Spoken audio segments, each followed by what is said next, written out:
The trouble started the same morning I was giving my donkey, Clementine, a bath in the front yard. She was tied to the hose post, ears flicking back and forth, clearly enjoying the cool water on her back.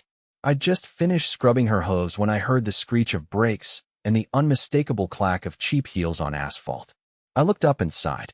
Nancy Applewood, head of the Heather Ridge HOA, mid-50s, always wearing a floral blouse 2 sizes too tight, and armed with a clipboard like it was a weapon. Her oversized sunglasses made her look like a bug, which I would have laughed at if she wasn't already stomping toward me with that familiar fury.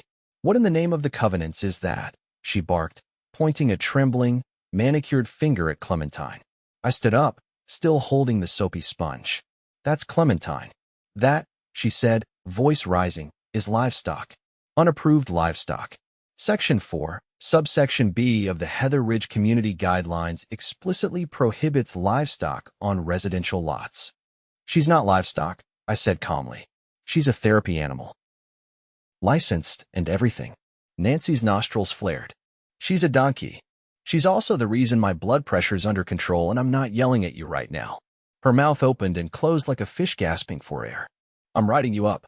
A formal violation. Immediate removal required. Or we'll fine you daily." She spun on her heel and marched off, muttering something about standards and farm animals in suburbia. I glanced down at Clementine, who blinked slowly, unbothered. "Well, Clem," I muttered, "guess it's time we go legal. I'm Yarden Rusk, ex-firefighter, current welder, and homeowner in Heather Ridge for the past 9 years. I follow the rules. I keep my lawn trimmed, my fence painted, and my house in top shape. But Clementine? She was non-negotiable. After my accident, she'd helped me recover in ways no medication could. She was family. Nancy had tried power tripping before, fines for overgrown grass that was barely half an inch too long, threats over a flag I flew on the porch, even a citation once for having unauthorized shade cloth in the backyard. But this was personal. By the end of the week, she'd sent me an official violation letter, complete with a $500 fine and a demand to remove Clementine within 72 hours. I didn't respond. Instead, I gathered every piece of documentation I had: Clementine's therapy certification, a letter from my doctor, county zoning laws, and even a clause I dug up in the HOA's founding documents that clearly define livestock as animals used for agricultural production or commercial purposes. Clementine didn't produce milk, wasn't for riding, and certainly wasn't for sale. She was a registered therapy animal. If Nancy wanted a fight, she was going to get one. And I wasn't showing up to court alone. The first thing I did was visit the county assessor's office. Not because I needed their blessing, but because I was already suspicious. I'd lived in Heather Ridge long enough to know that Nancy didn't make power plays without some hidden agenda. And 9 times out of 10, it involved property lines, easements, or changes she tried sneaking into the HOA charter when no one was looking. The clerk, an older guy named Lou with a lanyard full of novelty pens, raised an eyebrow when I asked for the HOA's last 3 amendments. "Don't get many folks asking for HOA records," he said, flipping through a drawer. "They bury this stuff deep.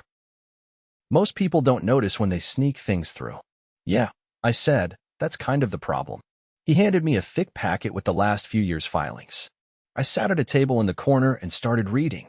Took about 20 minutes before I found something that made me stop cold. 2 months ago, the HOA had filed a quiet amendment. Buried in the language was a redefinition of domestic animals. The new clause excluded any animal exceeding 100 pounds in estimated mature weight, excluding standard pets such as dogs and cats. It was vague, but clearly targeted. And it had slipped through without community vote. I flipped back to the date stamp. It had been filed 3 days after I brought Clementine home from the rehab center. Now I had motive. I took photos of the documents and sent copies to my attorney, Candace Rivera. She was a beast in the courtroom, former civil rights litigator, now semi-retired and running a small practice in town. She'd handled zoning fights before, and more importantly, she hated HOA overreach with a passion that bordered on religious. She called me 2 hours later. "They slipped that amendment in without a proper vote," she said. I checked the bylaws. Any structural change to the community charter requires 75% homeowner approval and proper notice. They didn't even hit 30. "Think we can nail them for it?" "Absolutely. And that's before we get into the ADA implications. Therapy animal restrictions can't be enforced unless they pose a direct threat or cause significant property damage. Clementine doesn't do either. Appreciate you, Candace. Don't thank me yet. I want to dig deeper. If they've done this, there's probably more. By the following week, Candace had uncovered a pattern.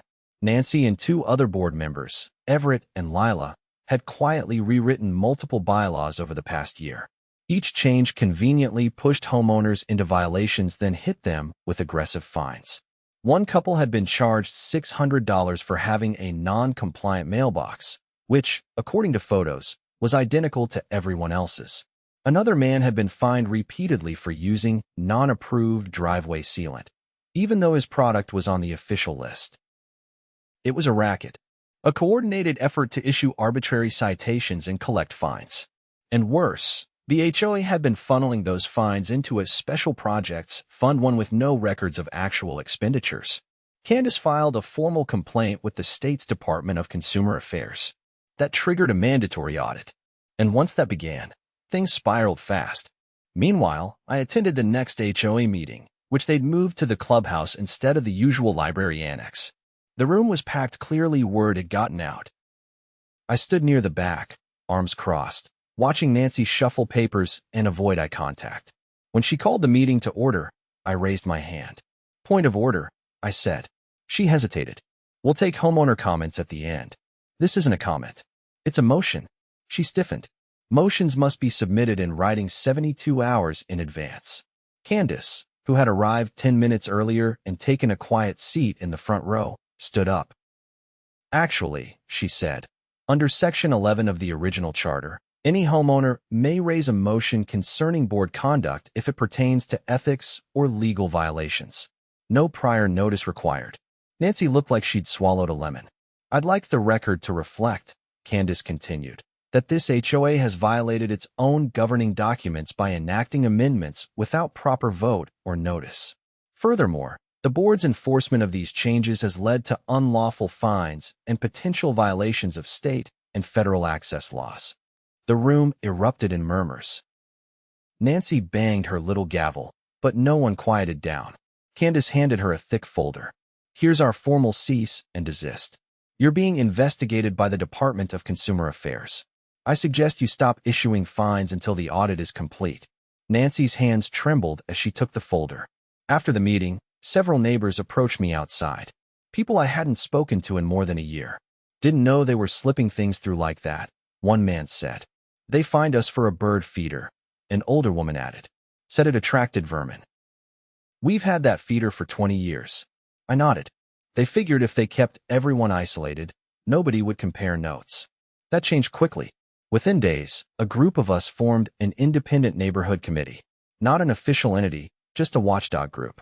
We passed out flyers, hosted a barbecue at the park, and encouraged people to bring their violation letters.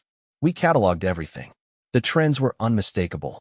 Candace helped us organize a petition for a recall vote. We needed signatures from 50% of homeowners. We got 62 in 4 days. Then came the court date. Nancy showed up with a lawyer from some firm that clearly didn't specialize in HOA law. He tried to argue that Clementine violated the spirit of the community aesthetic. The judge, a no-nonsense type with wire-rimmed glasses and a look that could kill Ivy, cut him off. I'm not interested in aesthetics, he said. I'm interested in whether the HOA followed proper procedures. From what I see, they did not. He turned to Candace. You're requesting injunctive relief and damages? Yes, Your Honor. We're asking for the HOA to rescind all fines issued under the illegal amendments, and for my client to be reimbursed for legal fees and emotional distress related to the attempted removal of his certified therapy animal. The judge tapped his pen on the bench. Granted. The HOA is ordered to void all fines related to these amendments, restore the previous governance language, and pay the plaintiff's legal expenses. Nancy visibly deflated. But the judge wasn't done. I'm also referring this matter to the county district attorney. If funds were misappropriated as alleged, this may rise to criminal fraud. Outside the courthouse, I looked down at Clementine, who had made a brief, silent appearance in the court parking lot with a straw hat on her head, thanks to my niece. You did good, girl, I said. She flicked one ear and nudged my jacket pocket, clearly hoping for another apple. Fair enough. She'd earned it. The morning after the court ruling, I stepped out onto my porch with black coffee in one hand and Clementine's breakfast apple in the other. She was already waiting by the gate, tail swishing lazily, completely unaware that she had just become the most famous animal in the neighborhood. Across the street, a few neighbors who used to avoid eye contact waved from their driveways. I raised my cup in return. The air had shifted, not just because of the win in court, but because people had finally begun to see the board for what it really was, a cabal of opportunists pretending to protect property values while siphoning money in the shadows. Candace had already filed the paperwork to force a full audit of the HOA's financials. What we didn't expect was how fast things would unravel once the state auditors arrived. By Thursday, a pair of state investigators showed up at the HOA office, really just a converted room in the clubhouse, and started combing through records. A locksmith had to let them in because no one from the board showed up with keys. That alone raised eyebrows. I got a call from Candace late that night. "They're missing 3 years of expense logs," she said, her voice tight. All they had were bank statements, and even those looked scrubbed. No line items. Just lump sums marked as maintenance and community enhancements. Any idea where the money actually went? They found wire transfers to a private landscaping company in another county. No contract. No work logs. And guess who owns the LLC? I didn't have to guess. Nancy, Candace said flatly, under her maiden name. That explained why she'd been so obsessed with enforcing every petty violation. She was padding fake invoices under the guise of community upkeep. And it wasn't just a few hundred here or there. The wire transfers totaled over $90,000. The next day, uniformed sheriff's deputies escorted Nancy out of her house in front of half the neighborhood. I watched from my front steps, arms folded, as she tried to maintain what little dignity she had left. She wore a scarf over her head and sunglasses that didn't hide the panic in her face. Bank fraud, falsifying HOA records, and misappropriation of community funds, one of the deputies told a reporter who had shown up minutes later. There may be additional charges pending. Nancy didn't say a word as they put her in the cruiser. For once, her mouth was shut. The fallout was swift. Everett and Lila resigned from the board within 24 hours. Rumor had it they'd been offered immunity in exchange for cooperation. The remaining board members, mostly retirees who had no clue what was going on, called an emergency meeting and voted to dissolve the current leadership structure until a full election could be held. But the damage was already done. Auditors discovered that the so-called Special Projects Fund had been used to pay for luxury hotel stays, catered dinners, and even an outdoor kitchen installation at Nancy's property, all under the label of community outreach. More than a dozen homeowners came forward with stories of sudden fines issued right after they disagreed with Nancy at meetings or refused to join one of her beautification subcommittees. One neighbor, a soft-spoken single father named Marcus, revealed that he'd been fined over $1,200 across 6 months for things like a toy left on the lawn or a non-harmonious front door color. He'd sold his truck just to keep up with the penalties and avoid a lien on his house. When the story hit local news, Marcus gave a statement. He didn't mention Nancy by name. He didn't have to. The footage of her being placed in the back of a squad car had already gone viral. Meanwhile, the donkey that started it all became something of a local legend. Clementine got a full photo spread in the town paper. A local bakery even released a cookie shaped like her head. My niece kept trying to convince me to start an Instagram account for her. I refused, but somehow one appeared anyway, run anonymously. It already had over 5,000 followers. But underneath the light-hearted aftermath, there was real work to do. Candace and I held a community meeting at the library annex, the same place the HOA used to meet before Nancy had moved everything behind closed doors at the clubhouse. This time, the room was full for the right reasons. People brought notebooks, asked questions, and listened. "We're forming a homeowner oversight council," Candace explained. "Not to replace the HOA, but to monitor it. Every financial transaction, every vote, every board decision will be logged and made public. Transparency is no longer optional."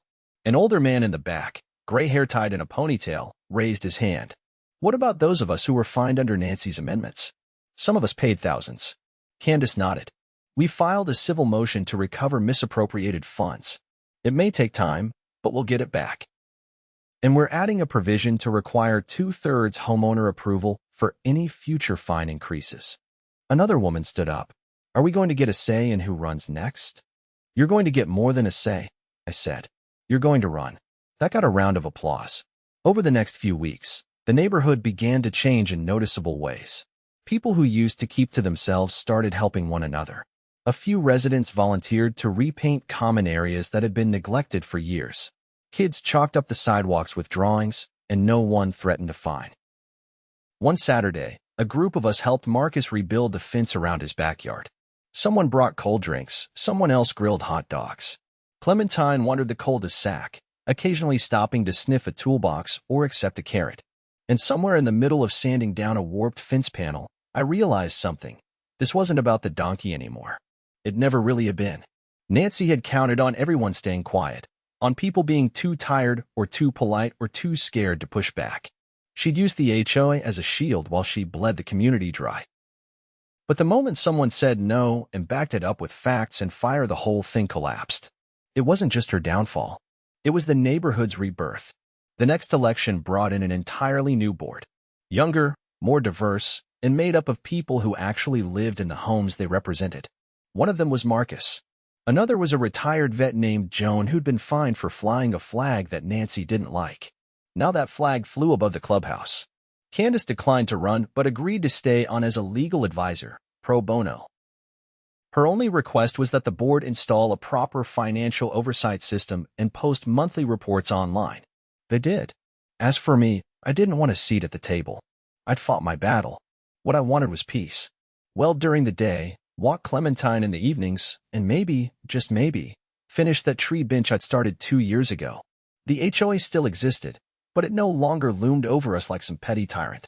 It had been put back in its place, an administrative body meant to serve, not rule. And Clementine? She got her own nameplate on the gate. A little brass plaque that read, "Clementine Resident, Companion, Catalyst." She earned it. By the time the audit was complete, the neighborhood had learned things about the HOA that would make a city official's head spin.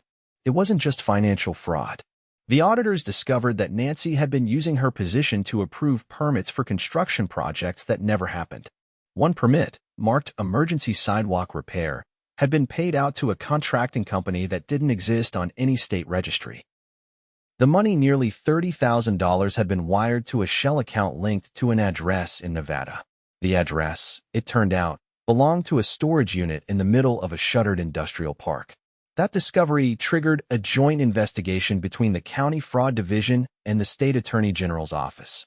What was originally thought to be petty embezzlement turned into a full-blown criminal conspiracy case. Nancy was no longer just a disgraced HOA president. She was now the subject of a multi-agency probe that connected her to a web of fake contractors, ghost maintenance companies, and kickbacks tied to selective approval of property upgrades. The charges kept stacking: money laundering, wire fraud, falsifying public documents, and obstructing a state audit. By the end of the month, she was indicted on 14 counts. Her lawyer tried to negotiate a plea deal, but the DA wasn't interested. The fraud had impacted over 70 homeowners, and the damage went beyond finances. It had fractured trust across the entire community. The court scheduled her trial for early spring. It would be public, and if convicted, she faced over 20 years in prison. The media pressure intensified. Local news vans parked along the edge of Heather Ridge. Reporters knocked on doors. Most residents declined to speak, but someone had leaked the audit's findings, and the story was already circulating in regional papers. I kept my head down. I wasn't interested in fame or interviews.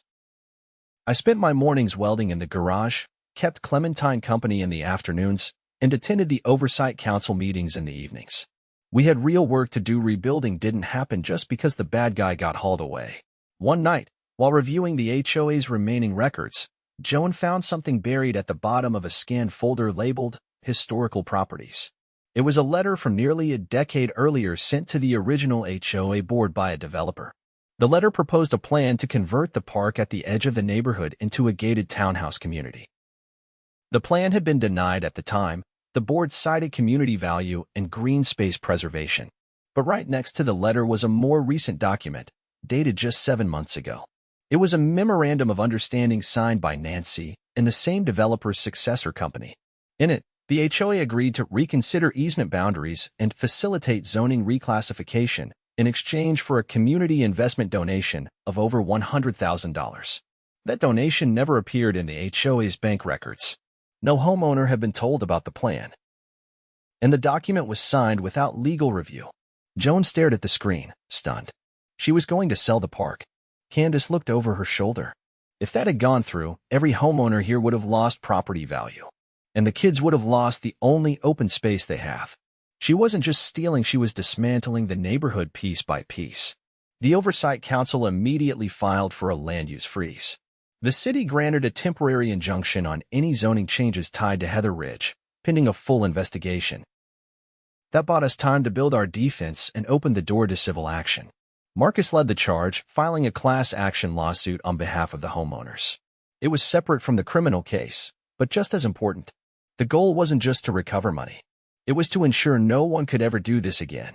Damages were assessed, and a forensic accountant helped us trace exactly how much had been siphoned, nearly $240,000 over 4 years. At the next council meeting, we voted unanimously to use any recovered funds to create a community trust. The trust would pay for park maintenance, neighborhood improvements, and legal protections. No more opaque budgets. No more mystery fines. Every dollar spent would be posted publicly, every vote recorded. A month before Nancy's trial, a quiet knock came at my door just after dusk. I opened it to find Everett on my porch, former board member, once Nancy's right-hand man. He looked like he hadn't slept in days. "I need to say something," he said. I stepped outside and crossed my arms. "I didn't know about the shell companies," he said quickly. "I swear. I thought we were just fast-tracking projects." She told us the delays were costing us money. She said it was normal to approve expenses up front. "You're saying you signed off on checks without seeing invoices?" He nodded, shame in his eyes. "I know. I should have asked questions." But she was convincing. She made it sound like if we didn't act fast, we'd lose funding or get sued. I didn't realize until the audit started that half the vendors she listed didn't exist. And the ones that did, they never worked here. I didn't let him off the hook. But I told him the same thing I told everyone else who came forward. Accountability starts now. He agreed to give a full deposition to the DA and testify at Nancy's trial. His statement helped confirm the timeline of the fraud and prove that Nancy had altered meeting minutes to cover her tracks. The trial itself was short. The judge allowed the prosecution to enter over 24 exhibits, including the fake permits, altered invoices, and the memorandum to sell the park. Nancy's defense team tried to argue that she had delegated tasks and wasn't directly responsible for every transaction. But a former treasurer who had resigned early in Nancy's term testified that she'd been pushed out after questioning creative accounting practices. The jury deliberated for less than a day. Guilty on all counts. Sentencing was scheduled for the following week. The courtroom was full. Neighbors, former board members, even residents from nearby developments who had followed the case. Some came out of curiosity. Others came out of relief. When the judge handed down the sentence, 18 years without parole, there was no applause. Just a heavy, collective exhale. After the hearing, I stepped outside into the brisk morning air. Clementine was waiting in the truck, ears twitching, chewing on a snack Joan had brought along. A little girl who recognized her from the news asked if she could pet her. I lifted her up so she could reach. "She's softer than I thought," the girl whispered. "Don't tell her that," I said. "She already thinks she runs this place." That night, we held a potluck at the park. No agenda, no speeches. Just food, music, and people who finally felt like neighbors again.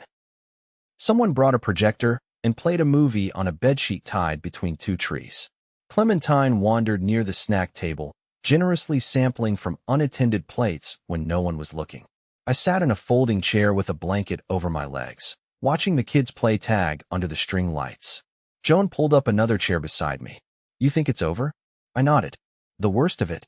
Yeah. What comes next, that's up to us." She tilted her head. "Ever think about running for the actual city council?" I laughed.